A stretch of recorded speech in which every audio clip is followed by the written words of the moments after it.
Welcome back, ladies and gentlemen, to another episode of Artist to Artist, where we like to say it's a conversation that needs to be had. We all know that all my guests are very special. Today I have a very close friend of mine who's also a very special guest. Welcome to Artist to Artist, Tony Sunshine Bates. Baby, my brother, I love you. You know that.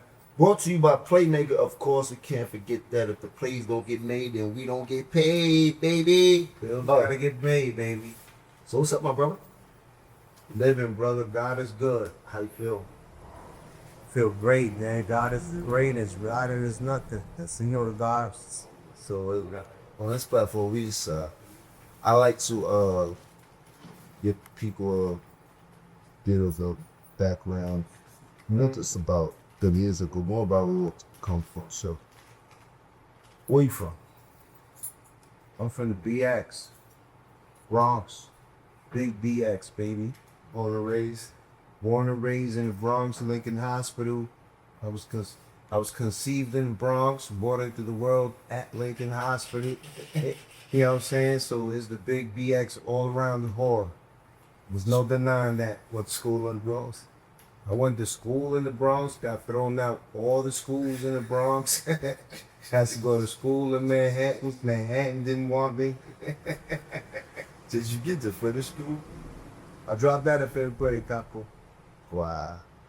I mean, for personal reasons, things that I We all go legit. through. We all go But I through dropped shit. out of fifth grade. But I forced myself kind of read and write, things of that nature. So you dropped out of fifth grade because you charged yourself the basis that you even know we get. Absolutely.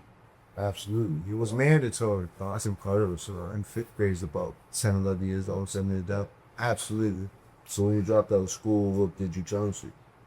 Say that again, my man. When you dropped out of school, then what did you turn to if you was in there? It was just music. Music all day, every day, twice on Sundays. Since that early of an age? Absolutely. My mother discovered I knew how to sing when I was 5. So at 5 years old, I was already gravitating towards music. And so the story is that my mother heard me singing in the kitchen one day as she was cleaning the living room. And she ran into the kitchen and was like, yo, do that again. And I did it again. And she was like, wow. She took me to my grandmother's crib, because back in the days in the hood, everybody lived next to each other, grandma, auntie, or, lived right next door to each other. She took me to grandma's crib and was like, yo, I want you to hear something. But in my household, they spoke Spanish, so she was like, yo quiero que tú oigas algo. Cántalo otra vez. And I sang something again, and my grandmother started crying, and that was the beginning of what we knew was going to be a career in singing. So since 5 years old, I already knew this is what I wanted to do. Is that right? So when did the streets take it for you, like? The streets, probably like 14, 15, because I grew up in a shelter system, really, you know what I mean? So by the time they found us a place to live, I was probably like 11 going on 12. Got to the projects, 13. I was trying to go outside. My mother was really strict, so I used to have to gas. I'd tell her, y'all, I'm getting full, buy a pack of sunflower seeds or whatever. Can I please go outside? And it was really to talk to the older guys and really get a grasp on what was going on outside. And that was how I had the opportunity to really run up on Joe and be like, yo, I sang. You know what I mean? That's how you played. So you grew up in Forest, right? Right. I got the Forest when I was like 11 going on 12. Well, not like. I got the Forest Projects when I was 11 going on 12. At 13, I gassed my mother that I was going to go buy like a pack of sunflower seeds or something. Right? And I already had sang for Showbiz and AG and them guys, and told them I sang, and they had heard me sing. And I had yet to sing. You singing with the projects? In the projects, yeah, because I used to bang on the mailboxes or the elevator doors and mimic and sing what I thought, was the flyest shit I heard. And so, looking out the 8th floor window, into 23 Park, which was across the street from Forest Projects, I used to see this heavyset guy who was like, you know, what I thought was the popularest guy in the block, because I used to see him and his brother pull up in 5.0s and MPVs and this and that. And so I knew that there was a certain aura about him, and I wanted to understand what it was, because he was Latino like me. And you know, I used to sneak outside and talk to some of the older guys that was already part of Terror Squad and stuff like that at TS, and asked them like, yo, how can I want to sing something for him. And they used to tell me, yo, when you see him, you got to grab your nuts and sing something for him. So, You know what I mean? what you moved to the forest? What was you remember the first time you actually seen Fat Joe?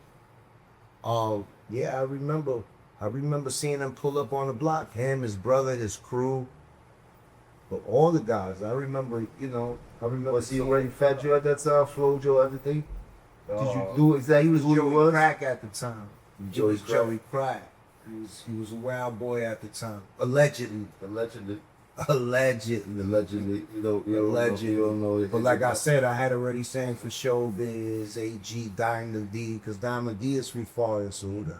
So I had AG already used to sang. be one of my favorite rappers going. I thought AG was fly, right, with his wordplay. So fly. I just thought that he just embodied like drug dealer rapper. His Absolutely. style, telling he used to have the weight like now. Shouts to Andre the Giant, man. You know, Absolutely. AG, aka Andre the Giant.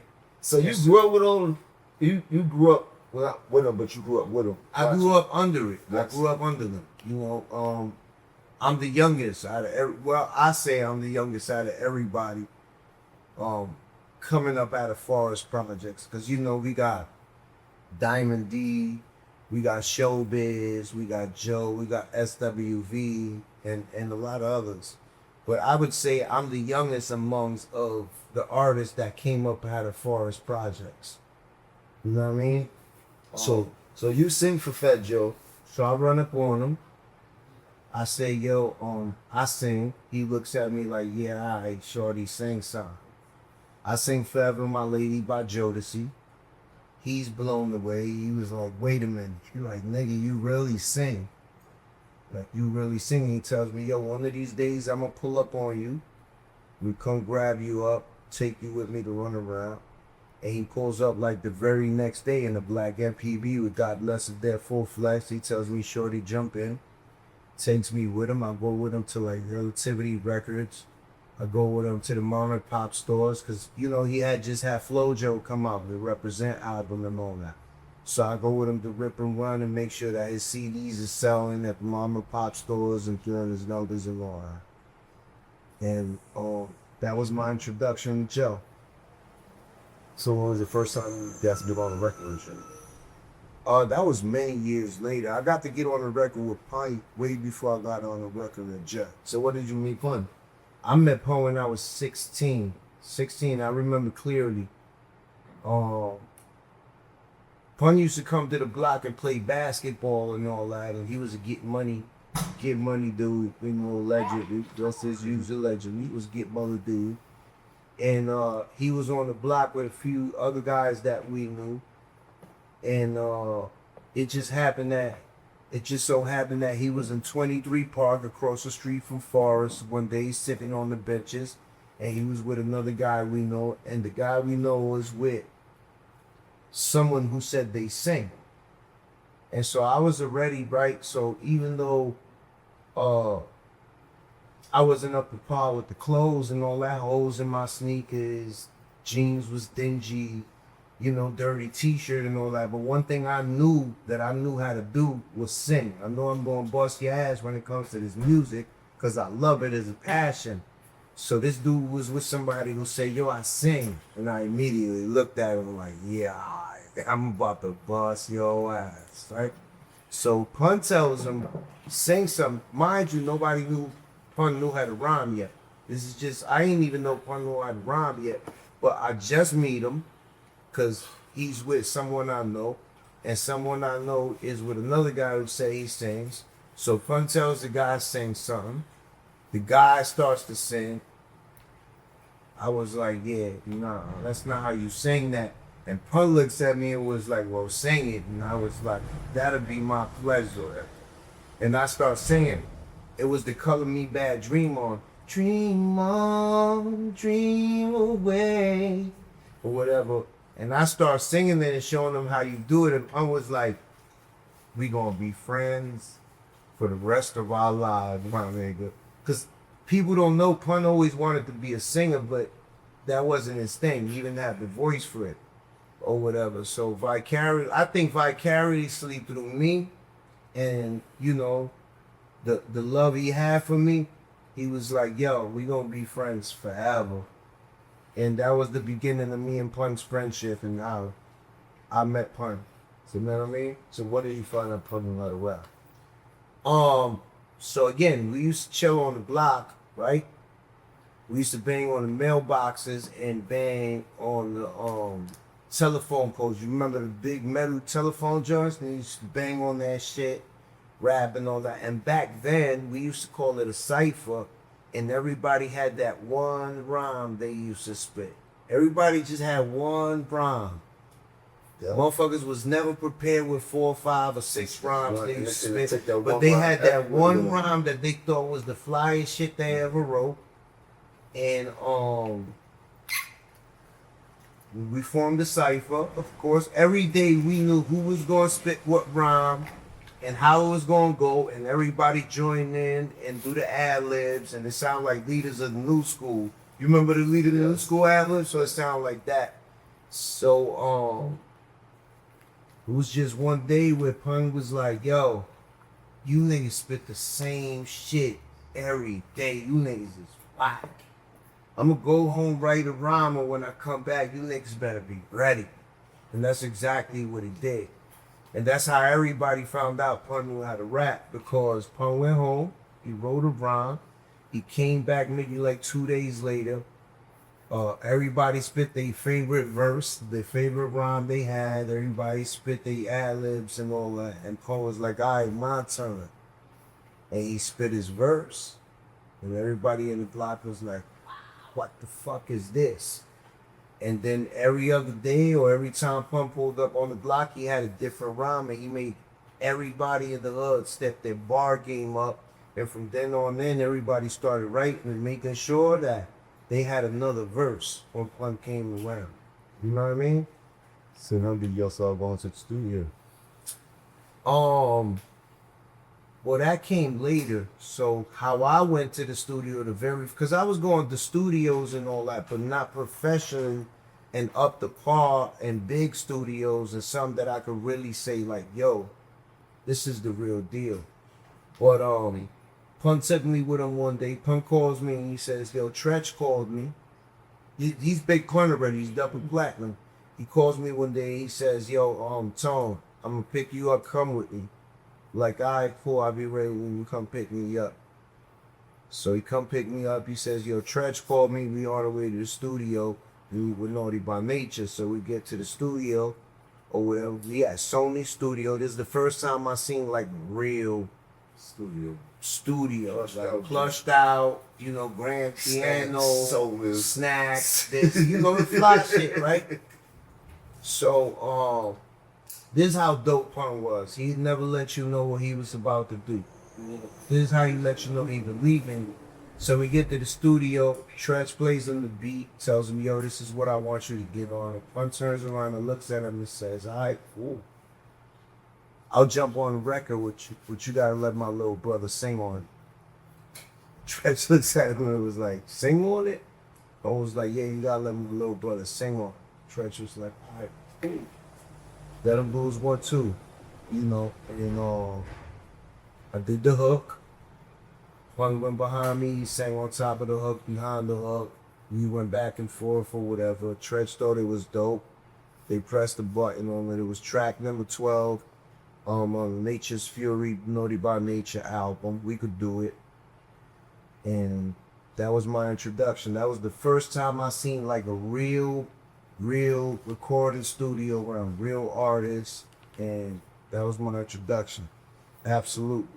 Terror Squad was a big favorite set. I always seen Joe with Pun. and you've seen Joe, so I'm Pun. Right? Absolutely. But when you seen Pun, you seen Tony Sunshine. Absolutely. Have you? They'll say different, they'll beg the different, but It can't beg the difference because I was there. This is where it gets tricky because get sticky. I was there, and we can go into numerous stories. I was telling people, Pun was the first person I seen make it rain right back here. What was the strip club back here we went to? The Wedge. The Wedge. I remember when I was living in the Bronx. I remember. Y'all pulled up in the motherfucking White Mark III van. and Pun had a fucking real love seat in it. The shit you bought from Frank's Furniture, a whole love seat. He like, we go to strip club, we go to strip club. I remember Pun used to ball up the $100 This is what I'm trying to bills say. and toss it. And a handful of hundreds and steam. toss them. Be like, no, you're not doing it right. You got to throw. You got to do it like you pitching. You got to really hit it with the fast. Yeah. So I'm like, and then it's so many stories I have with Pun. You want to remember when we were on the flight having a water fight and ice, and you remember? Do you We remember had this popcorn fights. You remember the pilot turned the whole plane? Yo, Everybody fell out they seat. Listen to me. One flight we didn't get on with they kicked y'all off the plane. I heard they landed the plane like in a whole nother state. They kicked y'all off the plane. We had state troopers, the U.S. Army. We had all types of law waiting for us when we landed. Bro. And so for people, this is before 9/11. So the security on flights wasn't as crazy as it is now. It was very not loose, but it was different. So. But bro, Big Pun was having real food fights on these people. Real food fights. Talking about damn it to the whole plane. And what was crazy about him, he would ask for he'd be like, he would specifically ask for like the most solid food you could ask for. You got peanuts? Nah, bro, he's launching shit. He can't. You got grapes? Let me get grapes. God, and he's not gonna stop. Everything is funny. Oh my God. No. Now, this one thing I hated Pun used to do, and I used to get so mad at him, and I'd be like, yo, bro, that's not it. And he'd be like, shut the fuck up. And that. He used to take a handful of ice and chew it, right? And so, as you chewing it, saliva jumps on the ice, right? It's just mad saliva. So he used to chew the ice till it turned into mush, full of saliva, and throw it at you. And it's like, yo, my nigga. See, this is where it becomes different, bro. And he used to start laughing. I used to get so mad when he used to chew ice and throw it at me. I get so mad. And the madder you got and the redder your face turned, the more funnier he thought he was, and the more happier he got. And it was like, yo, bro, you can't do that. Joe was telling me some wild stories of Pun was living a life. I can't say that, but he also was a very smart person. He also The smartest. gave a lot of motivation to people. Like I was telling, like he's one of the few people that from back in the 90s when we first started gave me the courage to actually rap. Absolutely. So I would say, God bless Clark Kent. I remember the first time I freestyle on radio with Cam, and I got off, and Unknown was kind of hating, like, yo, don't let him rap no more, we go to radio. You know how it was when we went to Hot Center back in the day. So, and then Clark was like, nah, you chill with that shit. I don't know what, them niggas don't even be outside. Nigga and I never forget that. That gave me a lot of confidence. And then when Cam had the, what was that, Old Boy? Nah, it was I'm Horse and Carriage. Horse and Carriage. Cam had the Horse and Carriage. We was in Cali. He did Horse the remix. and Carriage. I told you I got mad when they didn't have the white suit for me. He did the remix and you know what I'm saying? Video. Because respectfully, back then you was Cam's hype man and 100%. best friend, and I was always on the road with Pun and all that. So according to what I thought was going on, right? So we get to the dressing room and Cam is getting dressed and Jim is getting dressed. And I know that I know that Jim is Cam's right-hand man and hype man and all that. I know he's his best friend. And so when I get to the dressing room, and there's a bunch of us, because we all thought the same. We was like, yo, where's our white leather suits?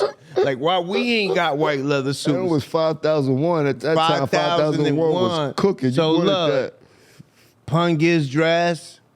Cam gets dressed. Charlie Baltimore. Gets dressed. Jim gets dressed. And I'm standing there looking around. I'm like, yo, where's our white leather suits? Why we ain't got none? Oh, man. And Pun is looking at us like, yo, y'all better calm down. Yo, this is Cam's video shoot. I remember that. I ain't got nothing to do with this, but I remember that vividly. And we had a hell of a time. That was the first time I heard you spit, Jim, and you spit That was super verse. Pun made me spit that I remember. That was I was like, because he was asking people, yo, Cam, who you got? Or who's everybody spitting? I don't care about none. And he was like, nah, you not I was getting out there. I of this. remember. You gotta spit. Fuck all that. You rapping. Don't never take the opportunity in that stuff. Absolutely. He definitely.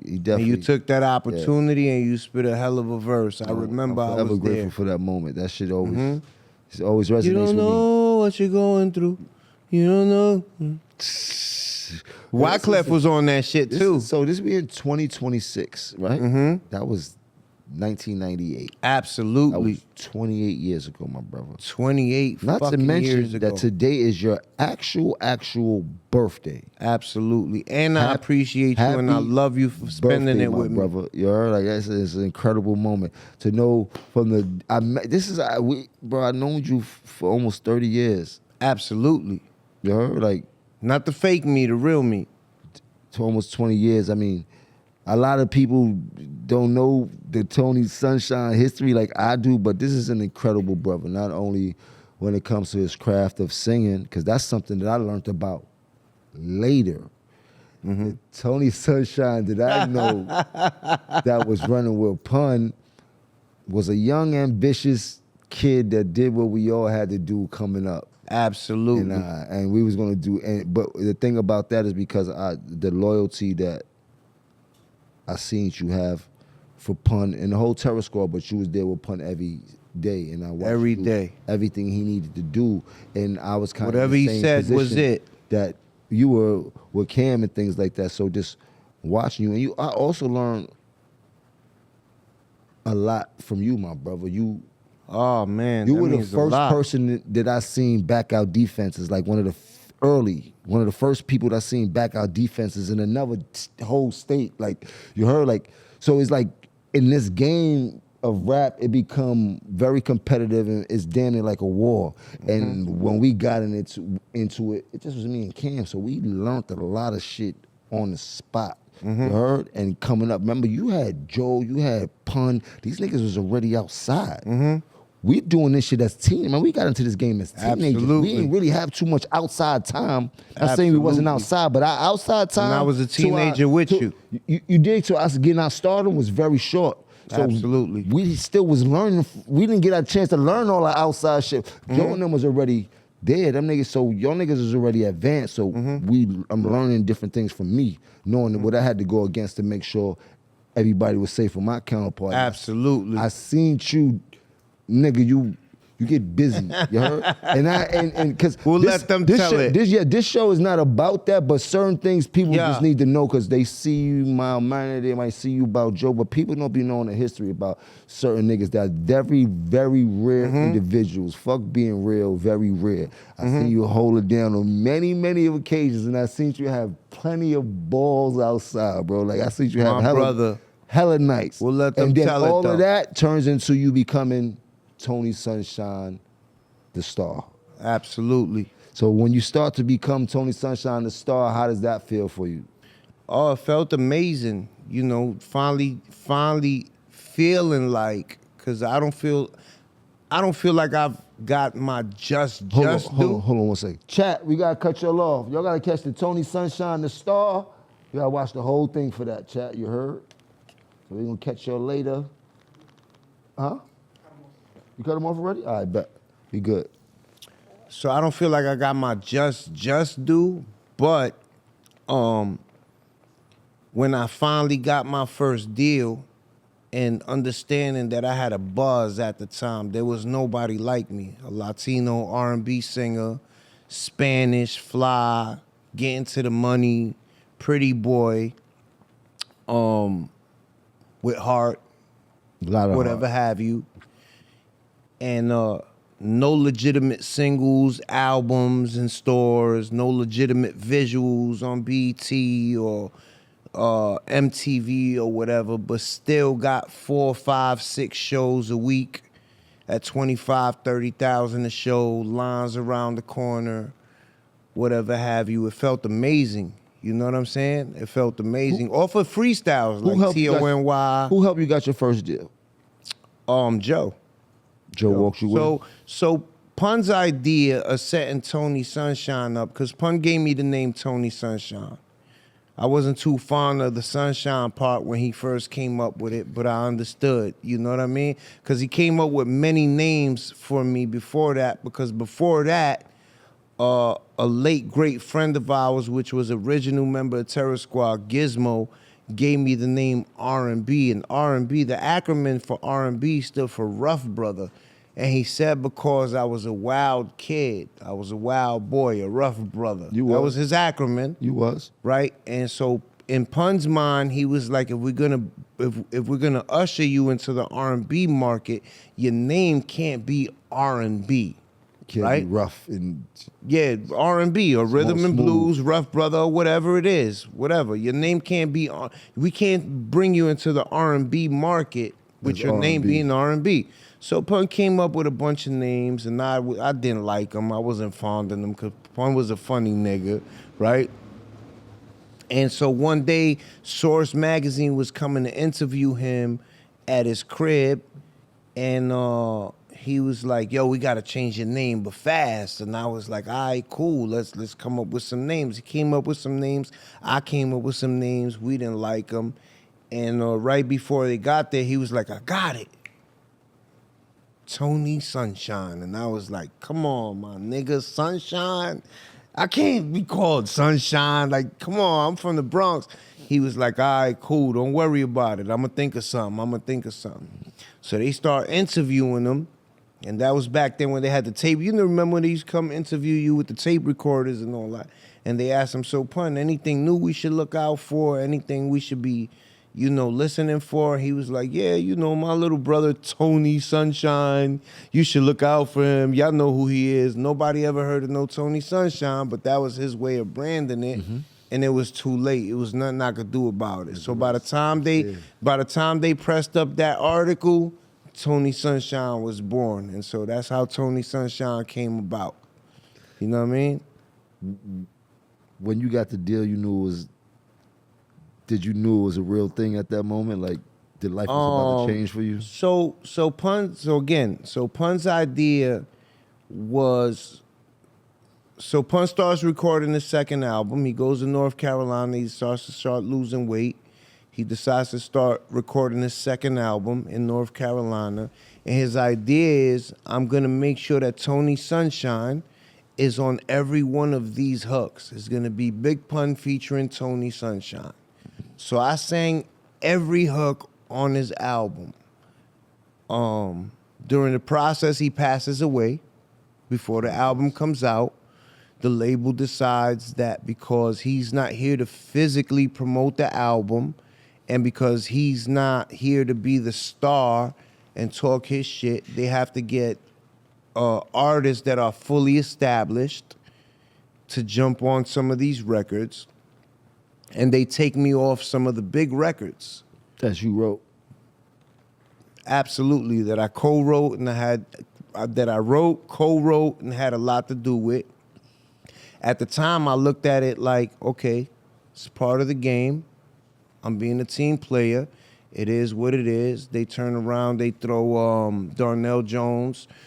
They had RL sing it first. They wasn't too fond of, and shout out to RL. He's a hell of a singer, hell of a vocalist, part of Next. Good brother. Shout out to him. They wasn't too fond of what he did. They turned around and they had Darnell Jones jump on it. They had me go in the studio for numerous amount of days with Darnell Jones to make sure that he kept the essence of what the record was supposed to sound like. And I spent many a days with Darnell Jones in the studio making, not that he's an amazing artist, amazing singer, but I wanted to make sure It was that right for it had the sound that Pun wanted. So I spent like 3 or 4 days in the studio with Darnell Jones. Shout out to him, he did an amazing job. But if you listen to the song, right, ultimately, we kept all Tony Sunshine's vocals, and we laid one vocal of Darnell Jones on top of mine to make sure that it kept the essence. So all the backgrounds, oohs, ahs, harmonies is Tone Sunshine, and they laid one vocal of Darnell Jones on top. They shot the video. Darnell Jones is in the video or whatever have you. And it's so hard. So you just lose Pun, and now they about to put out some records of him. Now that he's gone, and then they start taking you off the records. Do you start to feel cheated at some point in time about that? Was you mad about it? Did it anger you a bit? At the moment, I was a little confused because I was young. You know, I'm 18, 19, 20. I'm a little confused, but at the same time, I'm being told this is the business, and I'm understanding that Big Bro's not here, and I want everything that has to do with him to go well. You understand what I'm saying? And I don't want to be the headache. I don't want to be the guy that fumbles the ball. So I was like, yeah, all right, cool, whatever. You know what I'm saying? But we need you to go in the studio with Darnell Jones, and we need you to make sure that it sounds great. It sounds what it's supposed to sound like. And so that's what I did. You know what I mean? I followed suit. I did what I was supposed to, and never once did I complain. And it wasn't until later on in life where I looked back and was like, oh shit, wow. Learning the business, knowing what I know now, you know, and looking back was when I was like, holy shit, wait, they took me off a big record. This was supposed to be me, but I understood the process. I understood the game, and we don't cry over spilled milk. No, you know? we don't. We look forward. We learn the craft. We learn what's going on, and we persevere. But you still had great success since Pun had passed away. During that success, did the passing of Pun affect you in your work? Oh, absolutely. It absolutely, because he believed in me so much. And Pun could be very hard on you at times. You know what I'm saying? Because he was stuck in his ways, and you know, he wanted you to be the best you could be, and sometimes, you know, you could look at it like, yo, why you mad at me for? But when you look back, you understand that I think in hindsight, he understood that he wasn't gonna be here for long. Cause I used to listen to Pun's lyrics so hard, and I used to read into what he used to write, cause I'm a lyricist, right? And so Pun said, there's a verse where he said, I'm locked and I'm trapped in a giant cage, trying to persuade my mind to be brave and not give death the satisfaction to see me dying afraid. And when I listened to that, it's like, yo, how that shit went? He said, it's hard to explain how my squad could harbor the strain and being the largest name in rap since the almighty Kane. Acknowledge the fame. My college terrain was the rugged streets of Harlem and Queens. Back to the Bronx was father the dream. So anyway, what I'm trying to say is, when I look back and I listen to him, it's like he almost knew it was going to be his time, and he was being hard on those that he believed in so they could be prepared for certain things. You know what I mean? Pun was amazing. So you're a Taurus? I'm a Taurus. My son is a Taurus. Chrissy's a Taurus. Look at that. Murder's a Taurus. So you know how to deal with him. Yeah, y'all are some very you know how to deal with him. Very interesting people, but y'all are some of the most solid people a person can have next to them. I mean solid in all ways. Y'all don't falter, don't take no shit. Like you stand up, stand on 10 toes. And me just learning that today was like, all right, throughout all these years, I understand why you're able to persevere in so many ways. Because I've seen you have your ups, I've seen you have your downs. As we know, this game is full of bullshit. Wicked. It'll take you there, you know what I mean? Wicked. But very few of us get to still be here. Still look good, still be able to chase our dreams, still get some money to pay for, take care of our family. And it seems that you have figured that out like few of us.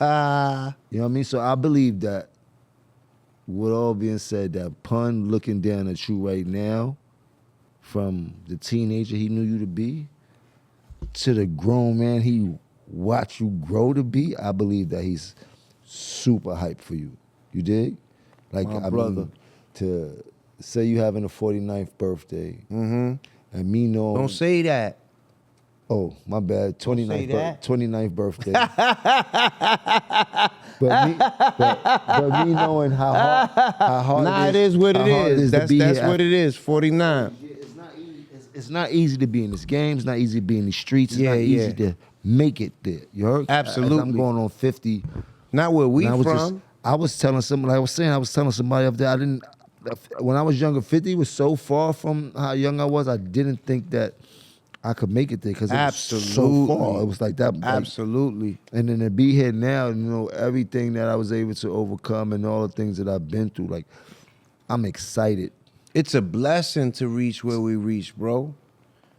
bro. It's a blessing. There's so many people in the industry that say, "Yo, you don't talk, don't give a time frame of what this. Don't say if you don't say this and you don't say when you came in the game." And I'm like, it's a blessing. It's a super blessing. Do you understand how much we've survived and how and much why we've we seen, here and how many what people we've we see, seen? and And do you understand we not supposed to be here, Capo? I mean, we you are. know, We are. No, we are, but we're not. They have us tricked to make it seem like we're not supposed Well, to be you know, here. when I say that, No, it's a I figure totally of speech. understand. It's a figure of speech. But we got to figure that speech out because we are supposed to be here. You heard? Else we wouldn't be here. I'm with you then. You heard? We are the people that tell them, yeah, we are supposed to. This was made for us. We created this, so why the fuck we not supposed to be here? You know what I mean? Like, this shit wasn't easy. Like, being where we are, we're like being drafted to the NBA. You know what I mean? Absolutely. Like you dig? So it's like we're an elite group of individuals that was able to penetrate the culture in a whole different way. So, of course, we're supposed to be here, man. Now, you said something to me. If you allow me to, you could cut it off. If you don't, whatever. You said something to me off camera that was like captured. It made me. It enlightened something in me, right? Because I said to you, you know, something about the gatekeepers, and you said there is no gates to keep. They can't. There's no gates to keep. Is that something we could talk about? Yeah, let's talk about this whole gatekeeper thing. I believe that at one time, gatekeepers were a very big thing, and not saying there aren't people that can, you know, have some gate control, but back then it was way more prevalent than it is now. There wasn't so many options that the kids have now that we didn't have back then. There was only few gates that we could go through that you had to go through, and if they didn't want you to go through, you wasn't going through there. Right. Now, these kids don't have to go through no gates. They could throw rocks, cans, fire at the gates, say fuck you and the gates, and still make a fucking bankroll. You understand what I'm trying to say? Like, the game is played a little bit different. The gatekeepers are only gatekeeping themselves, and 9 times out of 10, these gatekeepers are our age or older. You heard? They're gonna die with them gates because these little niggas is hopping over gates. They don't give a fuck about They no climbing them gate. shits. You heard? They do not care about the gates. So for us, I feel like since we come from that era, we stuck with that stigma in our head like this gate's out there. You heard? Absolutely. These young kids, the younger generation didn't grow up with the gates. They don't even know about the gates or the gatekeepers. That's why it doesn't strike them like it strikes us. Right. So right now, for people like us that are still putting our best foot forward in the music game, And we don't quit. We gotta stop worrying This is about all we these got. gates. We ain't gotta worry about no gates no more. Well, that's what I said. When you said that to me, it enlightened something to me. Like, bro, you got to stop. You got to take that shit out your head, bro, because there's no gates to keep. When you said that to me, I was like, you know what, bro, right. There are no gates. And what gate stopped you when you was younger? If you saw a gate, right? If we went somewhere and we saw a gate, what was you doing when we see that gate? We was hopping that bitch. The fuck is you talking about? What gates is we talking about? You then? right. You right. You right. It's not a gate that kept us nowhere. You heard? Absolutely. Only thing that kept us somewhere was jail. Absolutely. You heard? Well, that's the point. Back then, them gates was It's keeping like us. them gates Yeah. was like jail back then. It was very Absolutely. tough. Them gates right now, they just regular gates right now. You heard? You can hop over that Absolutely. shit, get to your business, man. You know what I mean? Absolutely. But that's where we are. So I touched that to say that you enlightened something to me. That's all, brother. But you the music, the music you enlightened just me. played me, I don't think you need to worry about no gates. You know what I Okay. mean? Like, you got some incredible music. And Thank you, brother.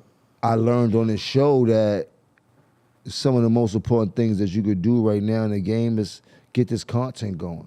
So it's like videos are one thing, content is a whole new different life in this game. Absolutely. And you got this music that just played me, this R&B music just played me, and it takes you into different things, like different sounds and shit like that. He even played me I got the country. pop, I got the R&B, I got Yes. the country. Yes, I believe that you still Tony Sunshine. There you still got Joe, your support system. I believe that you just putting these things together to make everything work cohesively. You ain't got to worry about too much else. My brother, I what I love mean? you for that. Thank you. I think that you got some dope music. I don't know what you're doing, but we could probably make some records for you. But I know it's your birthday, so I'm not. My birthday. I'm gonna let you have a good time. When are you planning on dropping this record? Well, I got which record? All right, see now you. I got a bunch of them. So but the right now, Yes. as we speak, I got a big record out. Well, I call it a big record because It is a big I got record. over 800,000, maybe right now as we speak, might be 900 and some thousand views Fire. on YouTube and Fire. Vivo. Fire. I got 100,000 listeners, over 100,000 What's the name of the listeners record? on Spotify and Apple Music or whatever. It's called Pump It Up, featuring Little Pump.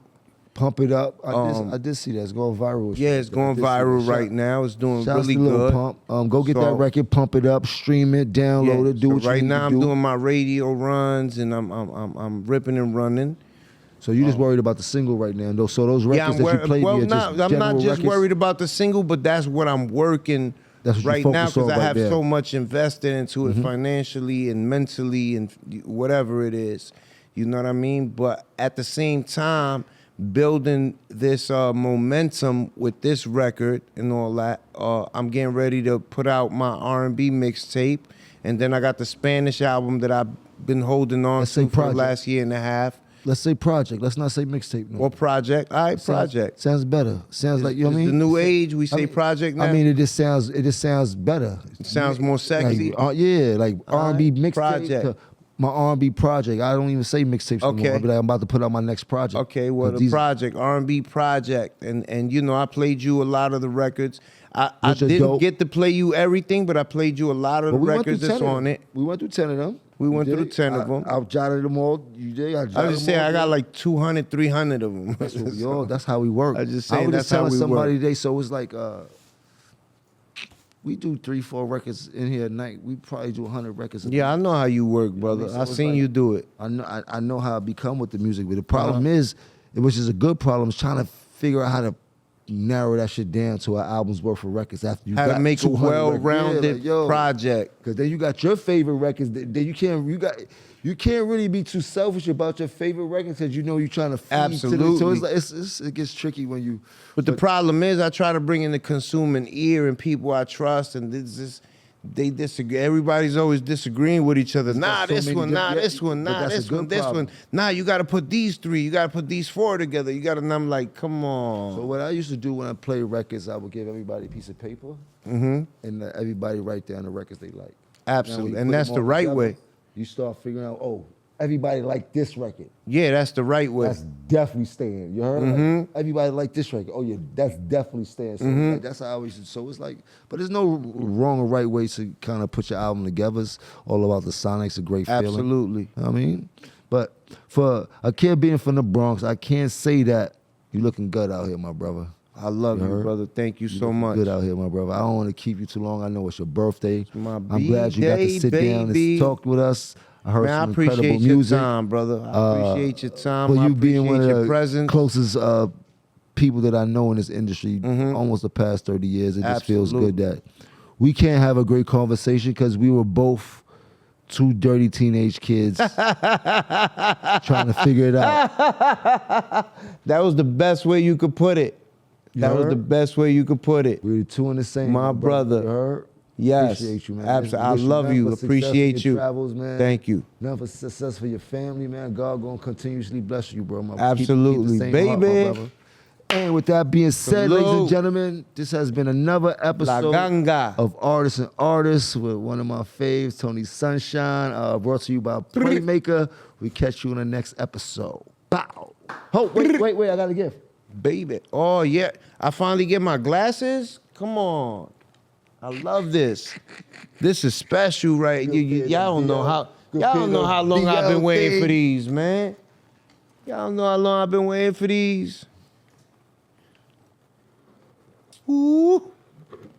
Yeah, man. Man, y'all don't understand these right here, man. Hold on. Let me put this down. Hold on. How's Miami? Miami's beautiful, man. I can't complain. I should have did that shit a long time ago. To save me a whole lot of headaches. That should have got me out of a whole lot of trouble. It's just different when you wake up there, right? Oh, It man. feels different. It's not even like regular. Just the air. Just the, you know what I like, mean? yo, it makes you want to work out. Makes you want to do different. Makes you like, wanna do- Yeah, be active. Like, Ooh, the gold frames. yeah, you gotta slide it off the Ooh. Nah, these are special. Hold on. Ooh. Gotta get my boy right. Ooh. Got his vision right. Nah, y'all better stop playing He with got me. his vision My right. bop different right now. With My that swag being said, different. We catch you in the next episode of Artist to Artist. Baby. At the IFC.